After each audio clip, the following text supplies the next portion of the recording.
Olá a todos, muito boa tarde.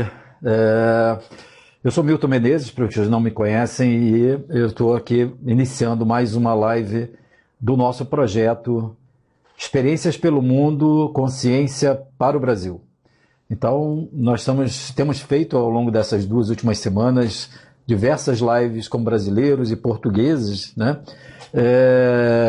E conversando com essas pessoas, esses brasileiros que moram no exterior, em países da Europa, dos Estados Unidos, do Oriente Médio, procurando então conversar com essas pessoas sobre como eles estão atravessando o enfrentamento do coronavírus nos seus países. E nós temos procurado fazer isso. Eu já estou aqui recebendo o Alberto Lopes, estou convidando ele. Isso, já estou chamando o Alberto Lopes. Hoje nós temos como convidado, esse meu amigo Alberto Lopes, da cidade do Porto, que eu convidei então para que estivesse conosco hoje em mais uma live desse projeto. Alberto, boa tarde. Boa tarde aí em Portugal, na cidade do Porto. É um prazer falar com você. Nós estamos começando aí a nossa live. Boa tarde. Claro que sim, antes de mais, Milton, sinta-se abraçado aqui deste lado do Porto, um dia de sol hoje e é quase que posso dizer no epicentro da pandemia, o Covid-19, que a todos nos preocupa e que a todos nos afeta, não é verdade? É verdade. Aproveito para enviar um grande abraço, amigos, familiares e sobretudo ao seu auditório, Milton, que eu sei que o seu trabalho é muito apreciado, não só pela qualidade, mas também pela forma, digamos, bondosa e amorosa com que você partilha conhecimento e isso é algo que admiro muito em si. Portanto, sinta-se abraçado deste lado aqui de Portugal e a todo o auditório que nos esteja a ouvir.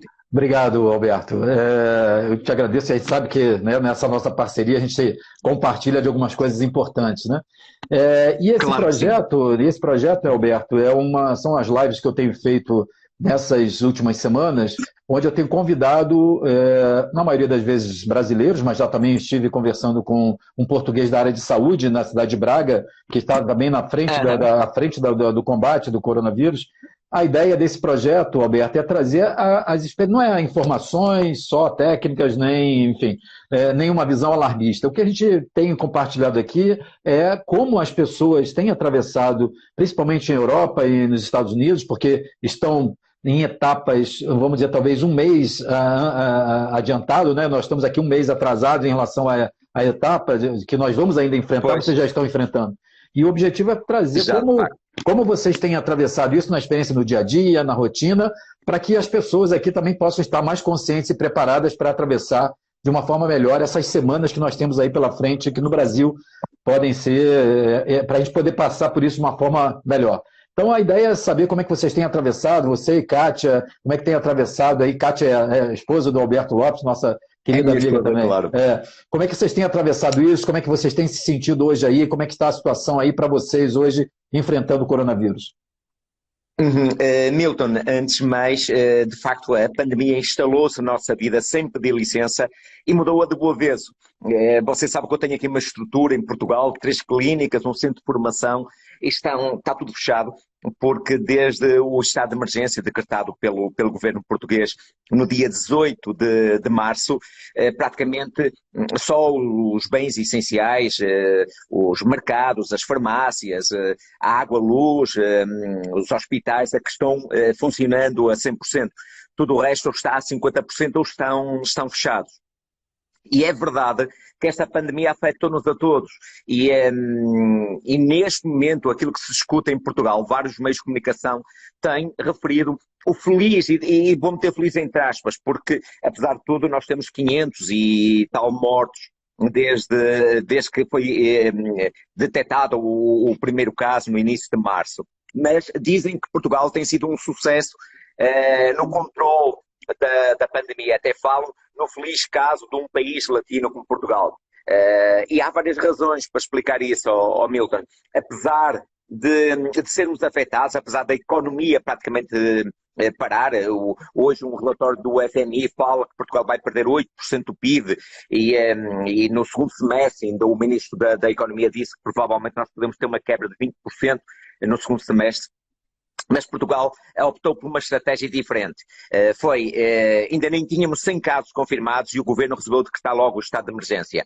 Ou seja, o confinamento quase, não digo obrigatório, porque as medidas não são sancionatórias, como aconteceu aqui em Espanha ou Itália, mas o governo português fechou escolas, fechou restaurantes, mandou fechar clínicas, etc., para que uma das formas mais dramáticas de propagação fosse o contacto social. O distanciamento social foi uma medida que nós achamos que levou muito ao sucesso. E Portugal também beneficiou de uma coisa, Milton, e penso que nós aprendemos com os erros dos outros. Portugal está na ponta da Europa, não é? Uhum. E então, digamos, os casos, quando chegaram aqui, nós percebemos o que é que estava a passar em Itália antes, em Espanha, antes de chegar aqui, e percebemos que estava a ser dramático, quando nós vimos que eles, durante quase um mês, tiveram acima de quase perto de 1000 mortos por dia. Repare, Itália já vai com 20 e tal mil mortos, a Espanha com 18 mil mortos, Portugal tem 500 mortos provocados pelo Covid. O que demonstra efetivamente que o facto de estarmos na ponta da Europa também nos ajudou. Mas é verdade, e eu quase, deixe-me dizer isso, Milton, que a chave do sucesso, e é o que dizem muitos jornais, é a rigorosa disciplina observada pela população portuguesa. Eu penso que quando as autoridades pediram para ficar em casa, a população, primeiro, grande parte dela já estava em casa, porque tinha muitos imigrantes. Portugal é um país de imigrantes, tinha muitos imigrantes na França e Itália e já percebiam o que estava lá a passar. Então transmitiram que era importante ficar em casa. E, apesar disso, o próprio primeiro-ministro disse que não era preciso punir os portugueses por estar na rua, porque os portugueses já acataram com naturalidade o confinamento e a distância social. E eu penso que isso foi a grande chave para e deixe mais uma vez meter entre aspas, o feliz sucesso português, sim, porque apesar de tudo nós temos 500 mortos e temos quase 17 mil casos confirmados. Mas quando olhamos para os nossos vizinhos, Milton, por exemplo, a Espanha com 18 mil mortos, a Itália com 23 ou 24 mil mortos, e quando se fala Portugal, geograficamente foi protegido, basta olhar para o Reino Unido, que é uma ilha, e geograficamente está controlado, e já tem quase 12 mil mortos. Portanto, eu penso que foram as medidas atempadas que o governo português tomou devido ao confinamento, que nem foi aliviado agora na Páscoa. Repare, o nosso país tem profundas raízes católicas. Você tem familiares portugueses e sabe que a Páscoa, tanto ou mais que o Natal, tem um peso muito grande na nossa cultura. E apesar das raízes católicas, não foi alterado o confinamento e ele foi, na generalidade, respeitado pelos portugueses. E os jornais falam exatamente isso. Como é que, a exceção feliz de Portugal, comparativamente aos outros vizinhos, como é que, apesar de culturalmente a Páscoa ter um peso enorme em Portugal, os portugueses ainda assim acataram com alguma normalidade o confinamento. Penso que essa é a grande chave do sucesso português. E as nossas autoridades têm dito, quanto mais depressa nós controlarmos, achatarmos a curva, que acho que já chegamos ao Planalto, dizem que já estamos já numa tendência de descida, mais rapidamente saímos da crise e já se prevê que vamos sair, o estado de emergência vai se manter até o dia 4 de maio e já se prevê a libertação gradual em alguns setores da economia da população.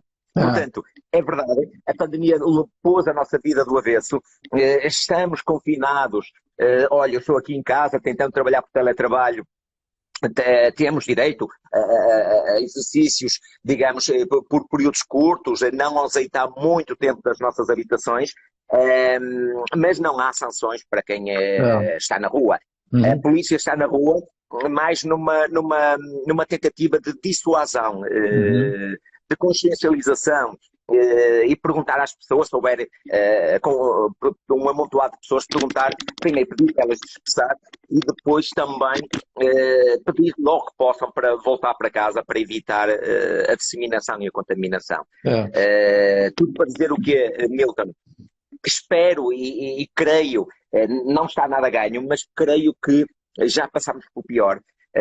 Dizem que estamos no Planalto da curva, ou seja, estamos a estabilizar. Não houve ruptura no nosso Sistema Nacional de Saúde, o que é muito bom. E estamos já a pensar na próxima fase, que é como sair desse confinamento. Portanto, prevê-se que daqui a 2 semanas já começamos a voltar à normalidade. Eu tive acompanhando alguns jornais franceses e espanhóis que estavam falando sobre isso, né? O porquê do sucesso, né? De um resultado tão melhor em Portugal do que na própria França, na Espanha e na Itália, principalmente, né? E além dessa coisa da disciplina, ao ponto de um dos jornais falar que para os portugueses não adiantava colocar sanções, porque não era preciso, não faz efeito sanções por conta da disciplina. Mas eles destacaram 2 outras coisas que me pareceram bastante interessantes, principalmente para nós aqui no Brasil, que foi um certo alinhamento político dentro de Portugal, tanto com quem está no governo como da oposição, de desde muito cedo se alinharem em propostas sem uma disputa política sobre essa ou aquela forma de conduzir, e que isso também favoreceu uma certa uniformidade nas informações para o povo, etc. Eu achei isso muito interessante, porque alguns analisam como se essa harmonia política também foi fundamental para dar essa condução. E a outra foi uma certa, atribuída para alguns, com uma certa generosidade, né? Uma certa generosidade do português, que rapidamente, por exemplo, ao invés de excluir os estrangeiros e os imigrantes, renovou todos os vistos de permanência, de forma que pudessem ser contemplados no sistema de saúde, e com isso aumentar a efetividade de controle da infecção, da pandemia, né? Então, alguns aspectos parece que aí foram muito importantes, né, Alberto? Foi.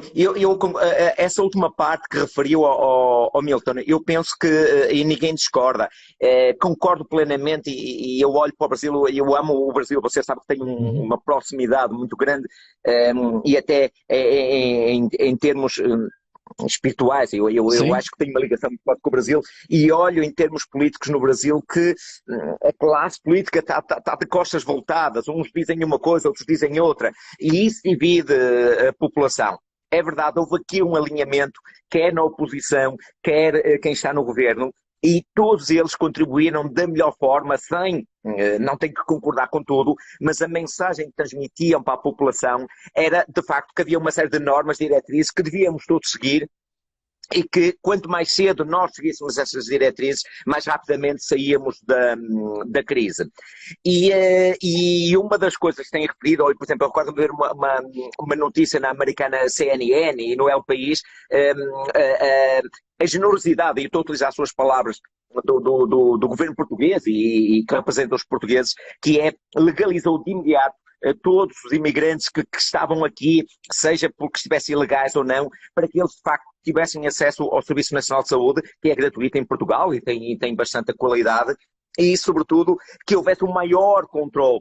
Repare, se um imigrante não tem acesso ao Serviço Nacional de Saúde, ele não está registado, não tem o controle, e era mais fácil disseminar, digamos, o Covid. E pensando num aspecto humanista, mas também para seguir à risca as diretrizes, as normas de confinamento, o governo acelerou digamos, a regularização dos imigrantes e integrou-os logo. É curioso, quando estavam a televisão a entrevistar uma família de brasileiros que residem em Portugal há muito tempo e estavam aqui com 2 sobrinhos que vieram cá para Portugal, vieram para passar férias, mas gostaram tanto de Portugal, que estavam aqui há meio ano e estavam numa tentativa de conseguir a legalização. Estava sendo difícil.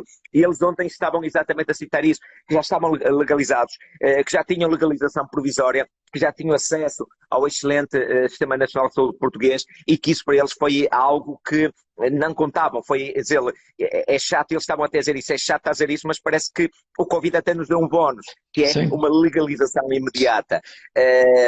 Eu acho que é nos momentos difíceis que nós devemos revelar o melhor que há em cada um de nós, Milton.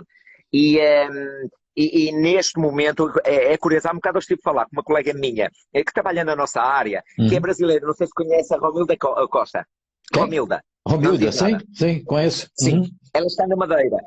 Eu sou amigo dela e ela ontem entrou em contato comigo porque quer ajudar algumas pessoas mais necessitadas na Madeira e eu até disse que ia ter uma live consigo hoje e que ligava no final. E uma das coisas que ela referiu é exatamente isso. Ela, quando veio para Portugal, apaixonou-se por Portugal, vive na Ilha da Madeira e nos momentos mais difíceis parece que o português revela o melhor que tem em si, uma enorme generosidade, uma vontade rápida de acolher quem está a sofrer. e eu estava-lhe a partilhar o trabalho que eu tenho aqui, o apoio que eu tenho feito, inclusive aqui com uma instituição encabeçada pelo Padre Jardim, que também recolhe, seja os mendigos na rua, que neste momento são os mais protegidos, as pessoas que têm menos possibilidades e que estamos, de certa forma, a arranjar cabazes de comida para que essas pessoas tenham também as suas refeições diárias. E a Romilda aqui a partilhar na Madeira, e para eu também partilhar o trabalho dela, de forma a agariarmos mais através de empresários, através de pessoas de coração grande, fazermos a nossa parte para ajudar as pessoas mais carenciadas neste período. E penso que isto está sendo feito, Milton.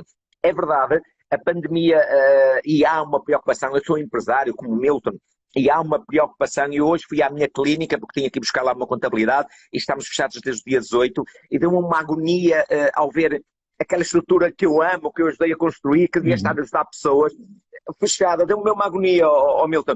Eu sentei-me lá um bocadinho e uma lágrima rolou-me e eu disse, caramba, sabe que eu estou a deprimir.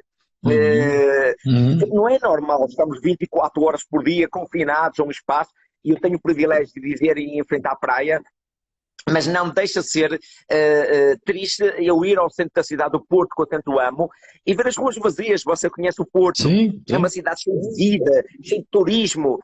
Milton, está tudo parado, as ruas vazias, um carro que passa perante outro, é um bocadinho, parece uma cidade fantasma, entende? E os portugueses aceitaram à risca o confinamento, mas também dói um bocadinho ver a nossa cidade vazia. Tem um preço alto, né, Sérgio Santos? Como é que isso está afetando você, a Kátia, em casa? Quer dizer, como é que isso acabou afetando em termos do comportamento de vocês, da rotina? Porque vocês estão seguindo a isso, né? Eu sei como é que é. Claro. Você está se desdobrando no trabalho como eu aqui, também de home office. Mas como é que afetou, assim, no dia a dia de vocês, essa necessidade de estar, o isolamento, assistindo tudo isso? Como é que isso impactou vocês desde o início, Alberto? Olha, Milton, e se calhar fica algumas dicas, porque, como diz, há uma frase em português que diz o seguinte: candeia que vai à frente ilumina duas vezes. Não sei se existe a mesma frase no Brasil. Portanto, como eu penso que há um delay entre o pico da pandemia aqui na Europa e no Brasil, que eu penso ronda os 15 dias, 4 semanas, penso eu, se calhar é bom ouvir as dicas para quem passa por isso e que dizem que estamos no Planalto, todas as autoridades dizem que estamos no Planalto, ou seja, que não haverá uma grande subida de mais casos e que agora a tendência é descer. Portanto, acho que já passamos pelo pior. Diziam que até o dia 14 era o pico da pandemia, já estamos no dia 14 e de facto os números não têm subido muito. Não têm, ainda hoje nós tivemos mais de 30 mortes, o máximo que tivemos foram 32 mortes diários, muito longe dos 1.800, 900 de Portugal e Itália. Mas vamos, digamos, como é que nós vivemos, e repara, já quase um mês em confinamento, e tudo indica que vamos estar aqui mais 10 dias, 2 semanas, como é que vivemos? Primeiro, é importante criar rotinas, não tenham dúvidas, não é normal estarmos 24 sobre 24 horas dentro de um apartamento e que falta alguma intimidade, nomeadamente famílias numerosas, falta algum espaço e depois é isto. A gente levanta-se mais tarde, porque obviamente não tem que pegar o trânsito, o transporte, mas andamos muito cozinha, sala, sala, cozinha, cozinha, sala. É importante e é uma dica que eu dou. Para manter, digamos, um equilíbrio mental saudável, é importante criar rotinas e, sobretudo, fazer pontos de corte. Aquilo que eu mais vejo, eu penso que o Milton também tem atendido pessoas, há pessoas que têm estado em stress, têm estado até angustiadas, essa incerteza do que vai vir, a incerteza que se o nosso emprego vai estar a funcionar quando sair disto, a incerteza se o meu negócio quanto tempo é que eu vou recuperar. Isso causa uma enorme pressão, seja num profissional liberal, seja em alguém que trabalha por conta de outrem. Aquilo que eu penso é que nós devemos, para além de criar rotinas, devemos criar ponto de corte na informação. As redes sociais estão pejadas de fake news e isso não é saudável, Milton. Eu, neste momento, uma das coisas que digo, seja aos meus pacientes, seja aos meus alunos, devemos confiar em autoridades credíveis. Aqui, todos os dias, há um briefing das autoridades portuguesas que dá o ponto da situação. Portanto, então eu foco nas notícias da DGS, Direção-Geral de Saúde, e da Organização Mundial de Saúde. Não quer dizer que eu seja naif, Milton, eu continuo a ouvir uma coisa ou outra, mas não ando muito atrás, das notícias, da desgraça, dos fake news que andam nas redes sociais. As redes sociais são ótimas, aproximam-nos uns dos outros, mas também é terrível para disseminar a pior infecção que podemos ter, que é o pânico, e sobretudo notícias que não têm uma base científica. A segunda dica que eu dou é tirar espaço para nós mesmos, tirar espaço para uma pausa para ler um livro, para ouvir música, estar um bocadinho no quarto, porque quem tem miúdos em casa correndo para trás e para a frente, eles estão cheios de energia e querem. Essa oportunidade é ótima para estar com os pais, não é? Mas nós chegamos a um momento, porque temos trabalhos, temos isso, também precisamos de um bocadinho de recolhimento. Então, outra dica que eu dou é tirar momentos só para nós. Momentos para meditar, para fazer yoga, momentos para fazer alongamentos, ler um bom livro, Milton, e desligar das redes sociais. É importante esses pontos de corte. E, finalmente, eu acho que é muito importante, Milton, evitar o isolamento. Esta coisinha que eu estou aqui em frente, um celular, você está no outro lado do mundo. Eu estou a falar consigo online. Portanto, ligar à família, ligar aos amigos, falar com um amigo com mensagens positivas, focar a psicologia positiva de Seligman diz exatamente isso. Nós podemos olhar para o copo meio vazio ou meio cheio, mas depende da perspectiva, depende de relativizar. Estamos a passar um momento difícil. É verdade, Milton, não o nego. A nossa vida virou-se do avesso, de repente acordámos e tudo mudou. É verdade. Mas se calhar também é um momento de darmos valor às pequenas coisas da vida. Eu dou um exemplo. Neste momento aqui estamos na primavera, em Portugal. A primavera é muito bonita, tudo sai de longa hibernação. Há flores por todos os lados, as abelhas, as borboletas, as glicínias, as bugavílias, os malmequés, está tudo florido. Eu depois até posso passar umas fotos para você. Aqui ao lado há um parque, o Parque da Cidade. É-me permitido e é permitido às pessoas ir lá mantendo uma distância social que as autoridades recomendam. Passar lá meia hora, uma hora, um exercício moderado, observar os patinhos que têm as suas crias, as flores, a vida a despertar, essa metamorfose, como diz Khalil Gibran, que diz a neve e a tempestade podem acabar com as flores, mas nada pode contra as sementes.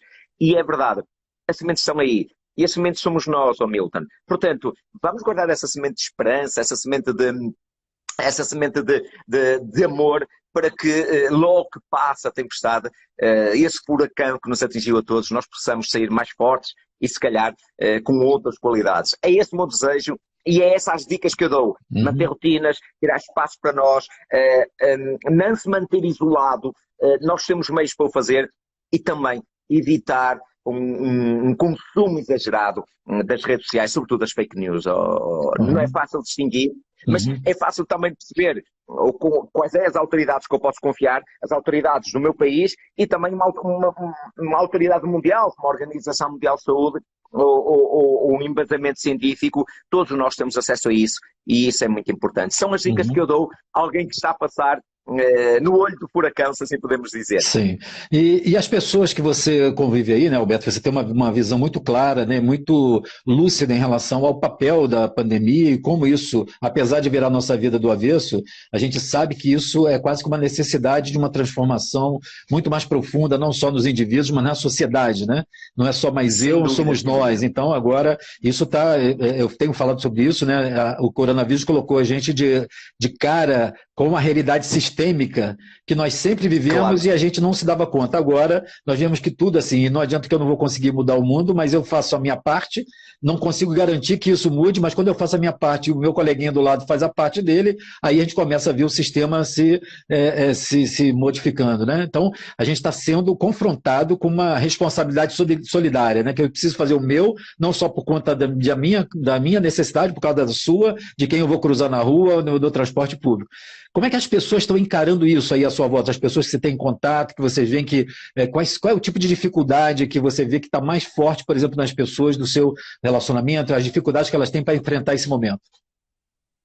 Neste momento há uma coisa muito interessante. Eu vejo a generosidade de pessoas que trabalham na nossa área, oferecer cursinhos de forma até gratuita para as pessoas que estão em casa, artistas que estão cantando de forma gratuita através de lives para as pessoas passarem em casa, mas também há, e eu não digo que esteja errado, há mais uma consciencialização social e de comunidade. Por exemplo, eu dou-lhe um exemplo muito típico, o governo português, apesar de ser consensual, a semana passada ia organizar um festival na RTP, que é a televisão estatal, para um festival com cerca de 120 artistas, ia gastar 1 milhão de euros. Houve de imediato um movimento social dos portugueses, fizeram um abaixo-assinado que não fazia sentido estar a promover um festival para vermos em casa, sabendo que nós tínhamos carências de máscaras, tínhamos carências de ventiladores nos hospitais. Era mais bem gasto esse dinheiro nos hospitais do que estarmos a distrair em casa. E esse movimento, repare, de uma semana para outra o governo tirou esse espetáculo do ar, porque efetivamente os portugueses, na sua grande maioria, rebelaram-se e o governo recuou, percebeu que estava a dar um tiro no pé, já que estava a exigir esforço aos portugueses. Os portugueses não querem que o governo gaste dinheiro à toa. Eu não vou dizer que os profissionais do espetáculo estão tremendamente atingidos, não têm direito a viver, mas uma coisa é, neste momento, o governo diz, o nosso foco é combater essa emergência de saúde para depois combater a economia. Então, neste momento, há uma consciencialização, um maior alerta das pessoas da sociedade para os desmandos de quem nos comanda. E há outra coisa também muito interessante, que é essas iniciativas que nós temos. Por exemplo, uma das áreas que nós estamos mais preocupados é os lares. Os lares, como vocês sabem, as pessoas de alguma idade são as mais atingidas e têm uma taxa de mortalidade muito elevada. E aconteceu, agora não, está controlado, que muitos, digamos, assistentes dos lares e funcionários estavam também contaminados e tinham que entrar de quarentena. Então o governo fez um apelo para que a população mais jovem se voluntariasse e de um dia para o outro apareceram 3.000 pessoas para ir ajudar os velhinhos. Isso é bonito. Nota-se que há aqui um sentido de comunidade, um sentido de partilha, um sentido, como você disse no início da pergunta, havia eu e o outro. Agora não sou eu e o outro, mas somos nós, nós, a comunidade. Porque quer queiramos, quer não, e perdoa-me fazer essa afirmação, o vírus é democrático. Atingiu desde o Príncipe Carlos no Reino Unido até ao mendigo da rua. Ou seja, ele não escolhe classe, ele não escolhe género, ele não escolhe cor. Ele pode nos atingir a todos.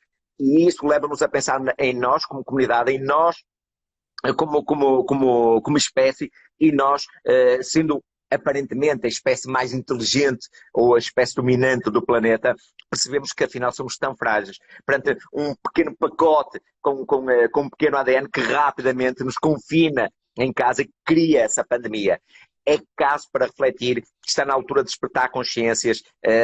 Eu vou utilizar uma expressão de um amigo que eu admiro, não só no seu trabalho, quando nós nos alinhamos com o nosso propósito de vida, e esse meu amigo é o Milton Menezes, evidentemente tudo muda. Se calhar nós temos que alinhar com o propósito da vida, com o propósito do planeta, com o propósito da Mãe Terra, que é onde pertencemos. Dizem que não há planeta B, e não temos, até o momento ainda não temos um planeta semelhante a esta coisa linda que chama Terra, não é, Milton?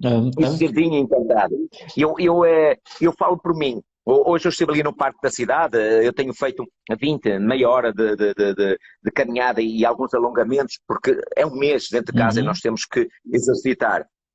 E à medida que via a natureza a despertar ao Milton, e se quiser partilhar algumas fotos consigo tiradas hoje, eu percebi que no essencial a generosidade da Mãe Terra está ali a premiar-nos. A primavera não sabia, nem sabe que é um vírus. A primavera, a Mãe Terra, nós podemos matar aos poucos pela ganância, trocando o ser pelo ter, mas no final a generosidade da Mãe Terra está ali.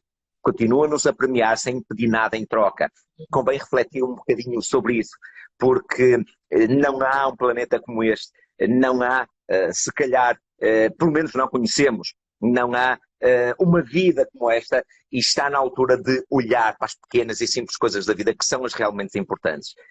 Esse tempo, essa época, esse questionamento das verdades absolutas, penso que é bom para nós fazermos um mergulho introspectivo no que é importante para nós e fazer as escolhas mais acertadas. E o que mais me dói é ver alguns líderes mundiais que continuam com uma ganância acelerada. Milton, só para terminar, deixa-me me alongar nessa resposta, mas também falou-me em algo que nos toca, não é? Sim, claro. Uma das coisas que me orgulha neste momento de ser português, e não vejam isso como vaidade, vejam isso de orgulho. Orgulho é diferente de vaidade. Nós, neste momento, estamos mais preocupados em proteger a população, em proteger os mais frágeis, em proteger os idosos, em proteger os imigrantes, do que propriamente em proteger a economia. A economia é importante, claro que é. Não estamos a discutir isso. A economia é importante, mas vamos ao urgente. Neste momento, a escolha que nós fizemos como povo, como país, foi evitar o menor número de mortes. Ok? Vamos fazer o melhor que podemos, o melhor que sabemos, aprendendo com os erros dos outros, e vamos evitar o menor. Quanto mais nós nos restringir ao confinamento, quanto mais obedecemos às normas instituídas pelos nossos governantes, mais rapidamente vamos sair juntos disso. E há, eu digo com orgulho mais uma vez, e há esse espírito de comunidade, esse espírito de anti-ajuda e até de censura social. Porque, por exemplo, Milton, aconteceu, e houve uma censura muito grande, aconteceu um país como o nosso, com profundas raízes católicas, em algumas situações pegaram na cruz e, claro, que tiveram o cuidado de manter uma distância social e disseram que estava a desinfetar a cruz com álcool, gel, mas em algumas zonas mais do interior ainda pegaram na cruz, que é uma tradição, não sei se conhece a tradição, a cruz é a cruz de Jesus Cristo que vai à casa das pessoas. E na rua ainda convidaram as pessoas para ir beijar a cruz. Houve uma censura social tão grande sobre isso que nesta altura, claro que não vai haver penalizações, mas já se questiona quem eventualmente fez isso e que devia ser censurado socialmente e sobretudo criminalizado por fazer uma coisa dessas. Foram pequenos focos, mas repare como há aqui um sentido de comunidade muito forte, ou seja, 2 ou 3 pessoas não podem estragar o que uma comunidade está a fazer. Eu penso que nós, como portugueses, estamos a levar isso a bom porto, sem grandes penalizações, sem grande censura criminal, mas sobretudo uma censura social para quem prevarica, isto há uma censura social muito grande aqui. Se há ajuntamentos na rua de 4 ou 5 pessoas, de imediato alguém que filma, de imediato há uma censura social muito grande que vai evitar que no futuro isso aconteça. E eu penso que isso é ótimo. Não há uma criminalização, mas é uma censura social para que todos possamos remar na mesma direção. Isso é que a gente vê aqui, infelizmente, né, Alberto, faltando ainda aqui, seja por uma questão de cultura ainda do nosso povo, né, enfim, e até o distanciamento ainda desse ponto que vocês estão, mas eu não acho que é isso, acho que é uma questão cultural. Nós ainda vemos pessoas que estão, agora na Páscoa estavam na loja de chocolate se aglomerando na fila para comprar chocolate para dar no domingo de Páscoa. Então é um distanciamento de consciência, né? E eu acho que essa coisa que você falou, eu acho que é digna de orgulho mesmo, né? Eu também tenho orgulho de poder também ser cidadão português, né? Eu amo o Brasil, mas eu tenho uma paixão por Portugal, mas é perceber que nesse momento se revela exatamente essa essência que você falou, que é extremamente nobre e extremamente prática, né? Ou seja, um sentido de comunidade que nessa hora prepondera a despeito de qualquer outra coisa, né? E acho que isso é importante, né? A economia a gente recupera. Eu teve uma frase que foi vinculada aqui nas redes sociais que fez muito sentido, que assim, uma pessoa falida, ela pode se recuperar, mas uma pessoa morta não tem como você ressuscitar. Né? Quer dizer, a pessoa que fale, né? Então assim, vai correr atrás, a gente vai correr atrás da economia. É claro que não dá para desvincular uma coisa da outra, mas nesse momento é assim, o que é realmente prioritário? Né? O que nós vamos priorizar? Claro que temos que pensar economicamente, enfim, mas o que realmente vai ser priorizado nesse momento? Porque eu fico pensando, Alberto, você que está da área como eu, e também há muito tempo como eu nessa área, as pessoas não têm ideia de alguns profissionais de saúde que em breve, aí em Portugal talvez não, mas aqui, em breve vão estar numa situação de ter que decidir quem é que vai ficar no respirador ou não. Então você imagina o descontrole Você imagina, então, não é uma questão só, não é só uma questão das pessoas vão morrer, mas imagina então um profissional que vai estar lá à frente e de repente tem lá 2 respiradores e tem 5 pessoas para internar. Olha só que situação difícil desses seres humanos, né? Que vão estar aí numa situação como essa, né? Então, assim, né? Terrível, Milton, terrível. Eu acho que nesse momento, eu acho que não é à toa que você e deve se orgulhar, sem ser vaidade, mas deve se orgulhar, porque o povo português está mostrando aí uma coerência e um sentido de comunidade que talvez esteja realmente fazendo a diferença. Eu sinceramente, nós fomos vítimas, e eu penso que o Milton está bem cedo, soube de, recentemente, em 2017, nós tivemos aqui e deixe-me ter entre aspas, uma pandemia de incêndios que morreram 100 e tal pessoas. Lembro. E isso foi muito dramático, foi muito traumático, inclusive para a sociedade portuguesa. Eu estou-me a lembrar também no Brasil, acho que morreram também mais de 100 pessoas quando rebentou aquela barragem lá no... como é que se chama? Sobradinho, lá de... Sobradinho, exatamente. Portanto, todos nós, povos, temos as nossas desgraças, e eu penso que nós, como comunidade, primeiro, não ficamos indiferentes a isso. Segundo, o governo também aprendeu que efetivamente deve apelar ao mais bom senso da comunidade e do ser português, e sobretudo ao Milton. É verdade que nós tivemos também o bom senso, a sorte de aprender com os erros dos outros. Mas isso não é errado, pelo contrário. Nós olhamos para a Itália, olhamos para a Espanha e percebemos que não queríamos seguir o mesmo caminho. Percebemos, por exemplo, não é normal, Milton, o povo brasileiro é um povo de festa, é um povo de tocar, abraçar, dançar. E eu sei que é tipo de povo brasileiro. Mas aqui em Espanha também, o povo é muito tipo à rua, tomar um vinho, comer umas tapas. Mas neste momento não é possível. Sim. É melhor manter a distância agora para estarmos juntos depois, do que estamos juntos agora e depois quando quisermos estar juntos com os nossos familiares, eles já não estão cá, porque muitos já morreram, porque não foram possível atender a tempo. E o drama disto como você disse, um profissional de saúde tem que escolher entre um ou outro, qual deles é que vai salvar. Isto deve ser dramático e é uma decisão que não queria tomar em momento algum.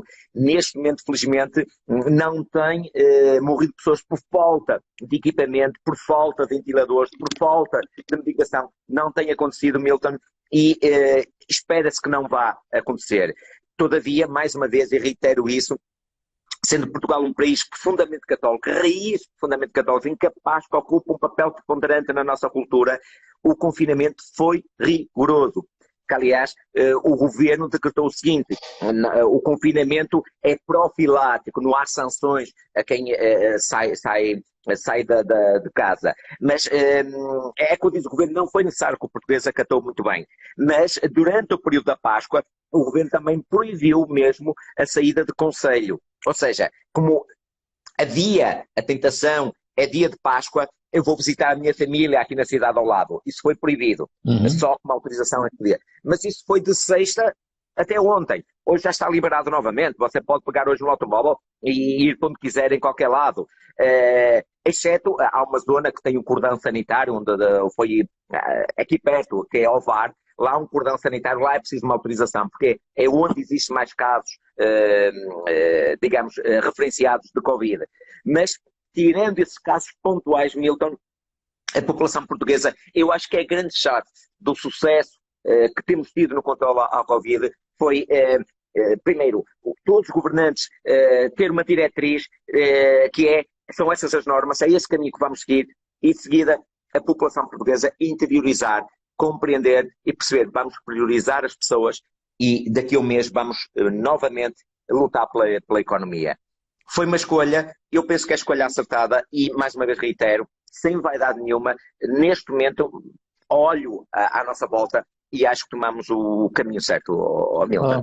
Aliás, as autoridades portuguesas têm sido elogiadas por quase todos os organismos e mídias do mundo, precisamente pelo controle, pelo acatamento, pela capacidade que Portugal teve de passar, não ao lado da pandemia, mas minimizando as mortes, minimizando as pessoas, digamos, o sofrimento das pessoas. É óbvio, a economia vai sentir, e a seguir vamos ter, e todo mundo está prevendo, o FMI prevê uma queda do 8% no PIB português, mas Milton, nós olhamos para aqui ao lado, por exemplo, a média na Europa é de 7,5%, ou seja, Portugal, com menos mortes, consegue ter uma quebra do PIB muito semelhante a países grandes que têm 20 mil mortes, etc. Eu penso que isso faz toda a diferença. Você imagina, né? Tem uma diferença de você nessa comparação que você fez, né? Onde todos vão estar com um enfrentamento à dificuldade econômica que é certa, enfim, que está também nos exigindo uma outra forma de olhar para a própria economia, mas com olhar e sem ter esse tipo de passivo de tantas mortes por conta de uma falta de iniciativa como Portugal teve, e aí o baixo número de óbitos, acho que vale. Quanto que vale isso em termos de PIB, né? Assim, de repente. Né? Sem dúvida. Sem dúvida. E em termos de espírito de comunidade, porque eu penso que há sempre uma ou outra crítica, há sempre um ou outro que foge à norma, isso é normal em todas as situações. Mas neste momento nota-se que a maioria e a generalidade dos portugueses sente orgulho neste momento nas diretivas dos seus governantes, sobretudo sente orgulho nesse espírito de ser português. Eu penso que isso é bom como nação. Milton, eu peço por favor que quem nos ouça não leve a mal, mas eu amando o Brasil como o amo, e vendo o Brasil quase dividido a meio, porque temos um presidente que dá umas diretrizes, o Congresso que dá outras, o governador de um Estado que dá outras, todo mundo puxando para o mesmo lado, e eu olho para isso, quer dizer, como é que a população há de tomar uma direção se nem os próprios governantes se entendem, não é?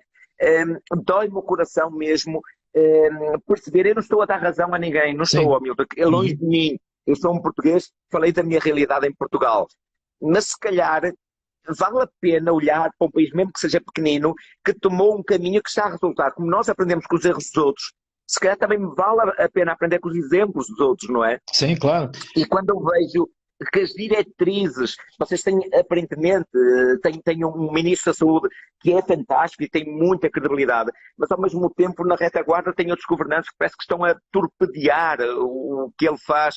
Enfim, parece que estão gente a remar para um lado, gente a remar para o outro. É um bocadinho estranho, Milton. Olhando para a nossa realidade e olhando para isso, que assim, meu Deus, mas estão a criar uma cisão num povo que é fantástico, que é abençoado por Deus, lá diz a canção, não é? E por sorte Deus é brasileiro, e os governantes parece que não são brasileiros, caramba, não é, Milton?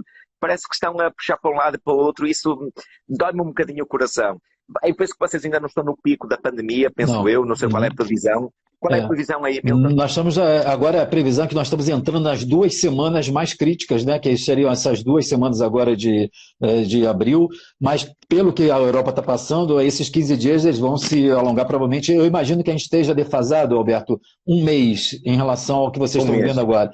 E aí, infelizmente, eu acho que essa coesão até de orientação, de alinhamento, né, político e tal, ele só vai se dar na hora que estiver realmente muito próximo da nossa realidade, né? Porque para vocês aí a Itália estava muito próxima, nós estávamos falando de notícias, né?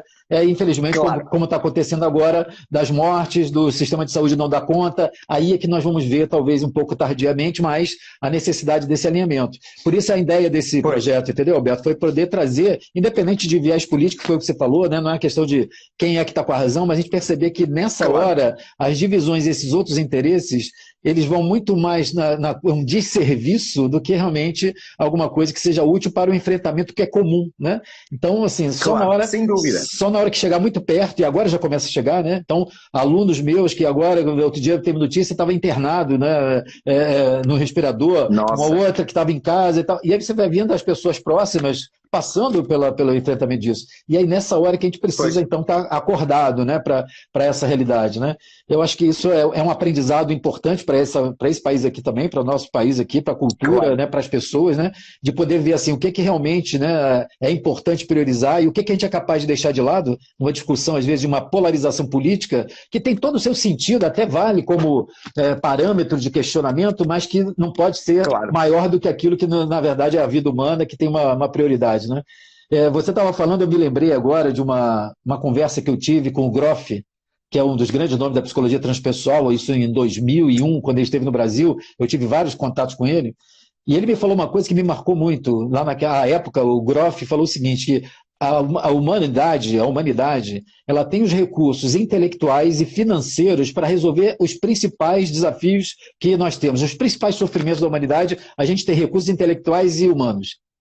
O que falta é realmente uma questão de um valor espiritual, no sentido assim, o que realmente é importante, o que realmente a gente vai tornar como sentido da vida. Na hora que a gente coloca isso como sentido, a nossa inteligência, os nossos recursos, eles podem resolver esses principais problemas que nós temos. Mas enquanto a gente deixa esses outros interesses, aí nós provocamos a divisão, que é o que a gente muitas vezes vê, e a gente está aprendendo agora, a duras penas, esse alinhamento que você falou, né? Está-me a citar isso e até me está de alguma forma a emocionar, porque na realidade eu sou um dos que acreditam nisso. Nós temos a capacidade intelectual e financeira e até de engenharia para acabar com a fome no mundo, para acabar com as guerras no mundo, mas digamos, essas desavenças, esse de costas voltadas, esse de afirmação religiosa, política, eu não estou a dizer que a democracia não deve haver divergência. Claro, a diferença implica divergência, mas nos momentos mais difíceis em que está em causa a comunidade, em que está em causa um povo, eu penso que as divergências podem fazer uma pausa para retomar mais à frente. Neste momento, algo maior se levanta. Esse algo maior tem que ser priorizado. Eu estou a olhar agora, por exemplo, para os Estados Unidos, em que praticamente as autoridades não olharam para essa pandemia como algo de grave. Os Estados Unidos, que fica no outro lado do Atlântico, um país riquíssimo do primeiro mundo, Milton, neste momento é o país com maior quantidade de mortes no mundo. O que é que adianta todas aquelas armas, toda aquela potência, aquele portento técnico-científico? Não foi capaz de cautelar o mais elementar. Primeiro, não foi capaz de unir um povo, num sentido, priorizaram primeiro a economia do que propriamente a população, e está a sofrer um impacto brutal. Não adianta nada o presidente queixar-se ao OMS, queixar-se dos chineses, queixar-se. A culpa é somente dos líderes que não souberam motivar um povo. E é uma pena, porque se nós pensarmos que a Europa está a ser muito castigada, sem dúvida, a Europa neste momento tem 81 mil casos de mortes confirmadas, mas os Estados Unidos tem um delay também de quase um mês, Milton, e não está nada animador. Se nós estivermos em Itália e em Espanha, chegaram até 1000 mortes por dia, os Estados Unidos já teve 2500 mortes por dia. Vejam, mas estamos a falar de um país primeiro mundo, estamos a falar do maior portento do mundo. Como é que isso é possível? Veja bem como não é a riqueza, não é a capacidade técnica, não é a capacidade intelectual que é capaz de minorar os efeitos de um vírus, mais uma vez que não conhece fronteiras, não conhece regiões, não conhece estratos sociais. Um vírus que eventualmente está aí para nos alertar as consciências. Nós temos os recursos internos para fazer diferente. Saibamos nós capazes de nos unir num propósito, primeiro comunitário, depois no país e depois mundial. Espero que isso também sirva, não é de modo algum um presságio, mas espero que também que isso sirva de lição para algumas pessoas perceber que o melhor que levamos desta vida, Milton, não é o que temos, não é os títulos, não é o dinheiro. Deixamos cá tudo. Há uma história muito simples, eu penso que você conhece e sabe que eu adoro histórias, em que um dia um intelectual vai ter com um xamã que vive no alto da montanha, que era muito famoso, e ele chega lá e quando entra na sua pobre cabana, olha para um lado, não vê uma esteira no chão, não vê mais nada, e pergunta, mas disseram que você era um homem rico, onde está aquilo que você tinha? E ele diz, não, eu só tenho isto, esta cabana para mim é o essencial, ao que me proteja da chuva, ao que me permita ter uma noite sossegada. E então o chamar pergunta a ele, e você, onde é que está a sua riqueza? Dizem que você também é um homem, um intelectual cheio de riqueza. Ele diz, não, eu não trouxe a minha riqueza porque eu estou só aqui de passagem. E o chamar disse, mas eu também estou só aqui de passagem. E a questão é essa, nós estamos aqui de passagem, Milton, não é? Cada um de nós está aqui de passagem.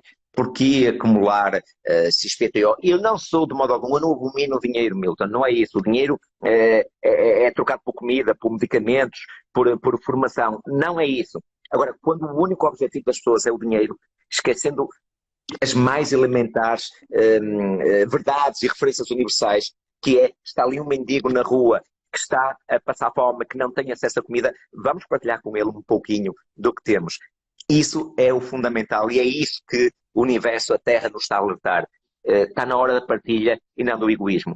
Você acha que esse é o grande processo de transformação que o coronavírus está trazendo para todo mundo? Essa visão mais humanista, vamos dizer assim, em relação ao que realmente é o sentido da vida, qual é a finalidade da vida? Oh, Milton, eu tenho receio porque às vezes nós somos mal interpretados, não é? Porque de repente viram-se contra nós e dizem assim, o quê? Está a dizer que nós tivemos que passar por esse vírus, tiveram que morrer milhares de pessoas para nós tomarmos consciência. Sabe que eu tenho uma visão intemporal da consciência humana e neste momento eu acredito, e não vou ter peixe nenhum, sem palavras bonitas, sem tentar metamorfosear. Neste momento eu acredito que estamos a passar por um processo para revelar o melhor que existe em nós. Da mesma forma que a lagarta, quando se transforma na borboleta, ela não precisa de um milagre, ela precisa passar por um processo difícil de transformação, mas é esse processo que neste momento nós estamos a passar.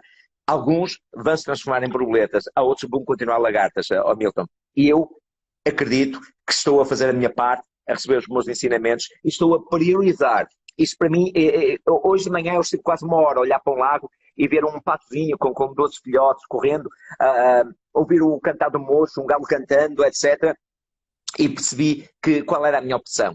É muito mais do que ter um carro XPTO, uma casa com não sei quantos metros quadrados, e eu prefiro estar rodeado de pessoas que eu amo, fazer aquilo que eu amo e, sobretudo, poder desfrutar o pouco tempo que eu ainda tenho desta joia maravilhosa que chama Terra. E, olha, estar a falar com um amigo que eu aprecio, estar a partilhar com ele sapiências, ou como vai na alma, não há preço que pague isso. É como costumo dizer, ficamos de coração cheio. Portanto, para mim, isto é uma chamada de atenção.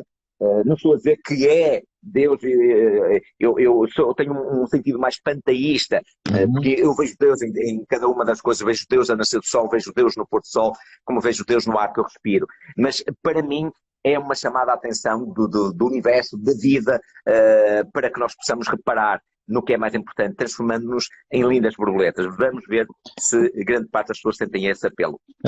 Eu fico, quando você fala dessa metáfora da lagarta para a borboleta, eu fico imaginando que muitos de nós está tão preso no momento da metamorfose, onde há toda uma ruptura, uma dor, um esforço, que não consegue mudar a perspectiva e saber que aquilo ali vai nos transformar em borboleta. Porque na hora que a gente, pelo menos, tem essa perspectiva e tem essa visão um pouco distanciada, uma distância mais espiritual, vamos chamar assim, de que tudo isso tem um sentido, quando a gente volta, a gente vai estar no mesmo ponto, ainda naquele processo da transformação que parece dolorosa. Mas a gente sabe que isso é para uma transformação, para um momento muito mais brilhante, um momento de muito mais de liberdade, de muito mais crescimento. E aí a gente consegue passar por isso de uma forma mais construtiva, menos sofrida, porque a gente sabe que é um esforço necessário para uma outra etapa. Mas se a gente perde essa perspectiva, aquilo ali se transforma num grande problema, um grande sofrimento, e a gente não percebe que tem um sentido de transformação que é fundamental para uma nova etapa, não só da gente, como pessoa, nós como pessoas, como comunidade, mas como humanidade, né? De estar levantando para uma outra perspectiva, né? Mas as pessoas outra dimensão, mas muitas estão presas ainda só no momento da transição, como se fosse então agora o caos, a tragédia, mas é a transformação necessária para essa mudança, né? Então acho que isso é que falta muito. Quântico. Né? É isso. Eu digo muitas vezes que todas as crises têm três coisas importantes. Uma que permite novos aprendizados. Outra que traz novas oportunidades. E outra tão simples como isso, que tem uma data para terminar. Sim. Agora, quem ficar agarrado à dor da transformação, quem ficar preso àquela lagarta, e utilizando a metáfora, jamais vai experienciar a sensação maravilhosa de voar por outros horizontes noutra perspectiva. E se nós percebemos que uma crise é uma oportunidade de mudar de vida, não há nada melhor que uma crise para se transformar. E se nós fizermos desta crise, que mexeu com todo o nosso estilo de vida, mas que nos leva a refletir, que nos leva a olhar para pequenas coisas. A tal história, nós éramos felizes e não sabíamos, não é, Milton? Pois quando estão confinados em casa, quando se vê que eventualmente muitos deles ansiavam, ai caramba, eu não tenho tempo para a família, não sei o quê, e agora tem que estar junto 24 horas com a família, vamos aproveitar isso, não é? vamos contar histórias, vamos falar de nós, vamos nos aproximar, vamos distribuir tarefas, vamos construir uma família melhor. Você disse no início da nossa conversa que é mudar o mundo. Nem todos têm que ser um líder como uma Mahatma Gandhi ou uma Teresa Calcutá. Vamos começar por fazer a nossa casa, vamos começar por varrer a nossa soleira da porta, vamos começar por deitar o lixo no lixo, fazer separação. Cada um à sua maneira, se fizermos a nossa parte, nós vamos transformar o mundo. Agora, queixar-se que o mundo precisa mudar e nós não mudamos o nosso mundo interior é muito incoerente e não é assim que vamos lá. Portanto, amigo, mais do que... É por isso que às vezes eu tenho receio, porque aqui é tratado numa live que eu fiz com o Fernando Gomes, depois... Todos nós somos sujeitos a críticas, mas eu também alertei o facto que muitas vezes esta crise acaba por ser uma sorte para mudarmos de vida, mas nem todas as pessoas entendem isso. E eu sei que me criticaram, me dizendo o quê? Falam nas pessoas que morreram, nas 50 mil pessoas que morreram, você achou que tiveram sorte em morrer, como é que você chama uma sorte a esta crise? Mas, mais uma vez, as pessoas estão focadas no negativo, mais uma vez as pessoas estão focadas... Eu não estou a dizer em momento algum que é natural e saudável morrer pessoas para nos transformar. Claro. Mas é a constância da vida.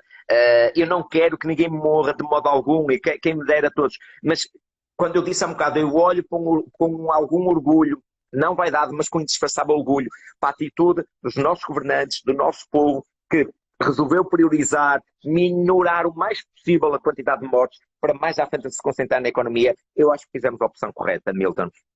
É inevitável que algumas vão morrer, Milton. Nós temos 500 mortos. Mas ao olhar, claro que temos que lamentar esses mortos, mas ao olhar para o lado, aqui ao lado que tem 18 mil, mais à frente tem 20 mil, no Reino Unido tem 11 mil, e é uma ilha, portanto todas as fronteiras controladas, eu acho que tomamos a opção correta. E essa capacidade que teve o vírus de priorizar as coisas aqui em Portugal, demonstrar a essência que temos como raiz, como povo, como nação, foi algo de positivo que trouxe. Portanto, eu gosto de olhar para o lado positivo, mesmo nas situações mais difíceis. Há sempre um lado positivo, ele sempre está lá, mesmo que seja bastante escondido. Nós podemos procurá-lo e podemos encontrá-lo. E eu olho para o lado positivo da vida. Mesmo nesta crise, eu olho para um lado positivo. Sem ser naif, um positivo realista. Sim, é isso mesmo. Roberto, nós estamos chegando no nosso final. Eu queria te agradecer muitíssimo, né? A gente conversaria 3, 4 horas sobre esse tema, acho que as pessoas... Não é? Mas a gente tem que encerrar, porque o Instagram vai encerrar daqui a pouco. Queria te agradecer muito a sua boa vontade de aceitar o nosso convite e compartilhar as suas palavras, o seu raciocínio lúcido, a sua experiência aí com o povo brasileiro, que eu espero nesse projeto que possa estar mais consciente e preparado para aquilo que nós ainda vamos passar aqui nas próximas semanas. Eu queria que você encerrasse, porque eu sei que você gosta de contar uma história, né? Eu queria que você encerrasse com uma pequena história para a gente poder encerrar a nossa live, Alberto.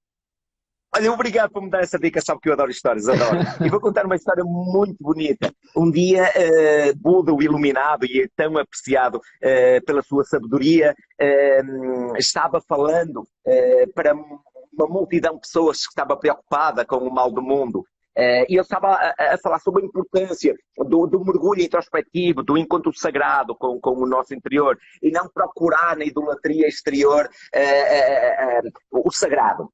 E, entretanto, no fim do grande discurso que ele deu para milhares de pessoas, chega uma pessoa até ele e diz: mestre, e eu ouvi-o com toda a atenção e fiquei aqui com uma dúvida. Quando diz para ir buscar o sagrado dentro de nós, eu fiquei em dúvida: Deus existe? E Buda olhou para o homem e disse: não, claro que não existe. E o homem foi embora. Entretanto, vem outra pessoa para falar com Buda, um dignatário muito importante, e diz: mestre, eu adorei o seu discurso, mas estou aqui com uma dúvida. Deus existe? E o Buda olha para ele e disse: claro que existe, foi isso que eu disse. E o homem foi embora. Passado um bocado, vem um embaixador qualquer e vem até à beira do mestre, prostra-se nos seus pés e diz: mestre, estou aqui com uma dúvida terrível. Deus existe? E o Buda olhou para ele e disse: bom, se existe ou não, não lhe posso dizer. Vai ser você que vai descobrir. Entretanto, esse dignatário também foi embora. E o discípulo mais próximo do Buda ficou curioso com o mestre a respostas diferentes à mesma pergunta. E então, com toda a delicadeza, disse: mestre, não me leva a mal, pelo amor de Deus, mas eu estou em dúvida. Então o mestre dá respostas diferentes para as mesmas perguntas. E o mestre olha para ele e diz, claro que dou, porque são pessoas diferentes. E cada um vai encontrar Deus à sua maneira, pela negação, pela certeza ou pela dúvida. E eu com isto quero apenas dizer, meu amigo, que se calhar cada um vai se transformar com esta crise à sua maneira. Com certeza. Pela negação, pela certeza ou pela dúvida. É com essa pequenina história que eu gostaria de terminar. Enviar-lhe um forte e apertado abraço. Dizer-lhe que foi delicioso poder ouvi-lo, poder vê-lo e que essas coisinhas, essas tecnologias permitissem. E espero poder abraçá-lo, comer aqui um bom cogumelo, beber um bom vinho português, porque um bom portobello, né? É um bom portobello, um bom portobello.